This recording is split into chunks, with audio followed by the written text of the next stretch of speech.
Hey, it's Aaron, and today I want to talk about the all-new Honda Prologue. So this is Honda's new electric sort of crossover SUV, station wagon style, whatever. It's actually based on the Chevrolet Equinox EV. In fact, it's almost an exact copy of it, just changes in body style and Honda badging. That's because that's collaboration between Honda and GM. So Prologue is an interesting name.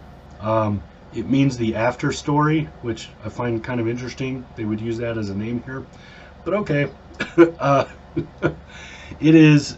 This is 2024 is the first year for this vehicle. I really liked it. So, like the Chevrolet and other GM versions of this, so there's the Blazer EV, the Equinox EV, and this Prologue EV. They're all pretty much the same vehicle. Like those Chevy vehicles, I really liked this Honda.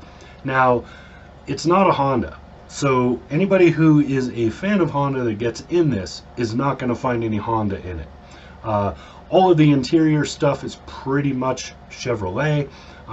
So you've got the right behind the wheel shifter. You got the way the infotainment kind of looks. Now the infotainment software is not Chevy, so you got that. And then a few of the details in here are Honda details, but for the most part, you are sitting in a Chevrolet. So if you don't like the Chevy versions of this, you will not like this version. I don't know why you wouldn't like any of those. They're all really well done. So it's a good vehicle. Now, it's not quick, so unlike a lot of EVs, it does not emphasize speed. It does not emphasize the Honda penchant for that first 10 miles an hour feeling super quick. It doesn't really have that. It does in a way because it is an EV, but not in the same way you get out of like a Civic or even a Pilot. Even the Pilot has a quickness right at the beginning. It doesn't have that, but what it does have is a huge amount of range and efficiency. So the Prologue is all-wheel drive by default, and it has two motors to make that happen. So it has a motor on the front and the rear axle. Most of the time you're driving, though, it is going to be front-wheel drive, and that is why it's so much more efficient. So the EPA rates the efficiency on this at 273 miles per charge. You'll probably get that or better. I was able to just going by estimations off of its computer, because I didn't drive it long enough to empty the battery, but just going off the computer's estimations, I was going to beat 300. So that's, and going with the Chevy versions, because I've driven both the Blazer and the Equinox EV that this is based on, that's true, because both of those were more efficient than the EPA would say it was.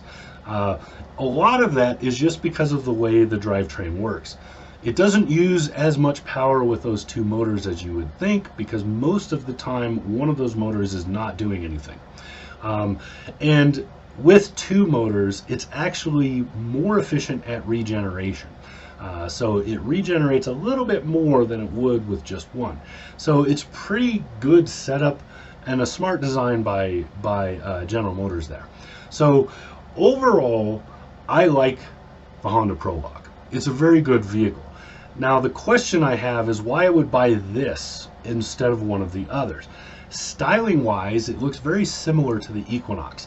It's a little bit different, but it pretty much looks the same. The only thing you're getting is a Honda badge, and in that case, you're not getting Honda out of it. It's still a GM inside. Everything about it says Chevrolet except for the badging. So I would cross shop all of these and see if you can get something for a better price than the others for one reason or another. Usually dealer incentive or you know, cash on the hood, because maybe the manufacturer's trying to push it a little more. Either way, you're going to spend at least $50,000 to get one of these. So whatever one of those three models you pick, you're going to spend around $50,000 to get it.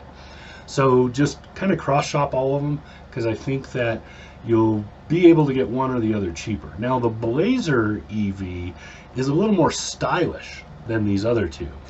So if that appeals to you, go there. But overall, I really did like the Honda Prologue EV. So there you go. That's what I got. This has been Aaron. Talk to you again soon.